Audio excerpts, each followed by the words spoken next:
ነገር አይኑረን፣ እግዚአብሔር ብቻ አይኑረን። የባዶነታችን ሙላት ከንቱነትንና ሐሰተኝነትን ከኛ ቢነቅል በሞገስና በደስታ ያኖረን ከመቅበዝበዝ ነፃ የሚያወጣን በየቀኑ ምን እንደምናቅድ ግራ ገብቶን ከምንውልበት ሕይወት በእቅድ የሚመራ ማንነት የሚያጎናጽፈን ከምናስበው በላይ የሚያስብልን ክብርና ምስጋና ለስሙ ይሁን አባቶቻችን አምላክ። ስለዚህ ነው እኮ መጽሐፍ ግድፍ ሕሊናከ ላዕለ እግዚአብሔር ወውእቱ ይሴስየከ፣ ትካዜን በእግዚአብሔር ላይ ጣል እሱ ይደግፋል።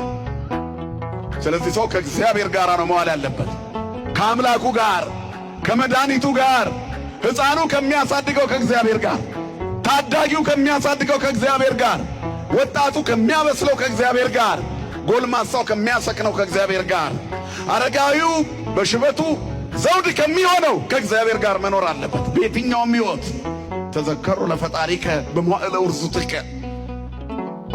በጉብዝና ወራት ፈጣሪን አስብ ይላል መጽሐፍ። ምን ማለት ነው ጉብዝና? ባለጸጋ በሀብቱ፣ የተማረ በእውቀቱ፣ ሽማግሌ በሽበቱ፣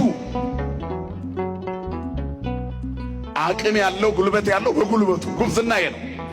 እጅ ላይ ባለው መክሊት ለእግዚአብሔር የተገዛሁን የግድ ገንዘብ መቁጠር አይጠበቅብህም ምጽዋት ለመስጠት። ያቺ መበለት ምንም የላትም፣ የእግዚአብሔር ልብ የሚነካ ምጽዋት ግን አደረገች። ያላትን ሰጠች። ባለ አንድ መክሊት ልንሆን እንችላለን። በሱ እንድንሰራበት ነው። ከልካችን በላይ አይሰጠንም፣ ከልካችን በታችም አይሰጠንም።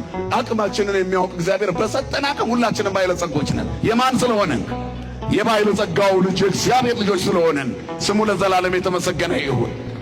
ስለዚህ በጊዜው ከፍ እንዲያደርጋችሁ ይላል መጽሐፍ፣ ከኃይለኛው ከእግዚአብሔር እጅ በታች ራሳችሁን አዋርዱ፣ እርሱ ስለ እናንተ ያስባልና የሚያስጨንቃችሁን ሁሉ በእርሱ ላይ ጣሉት።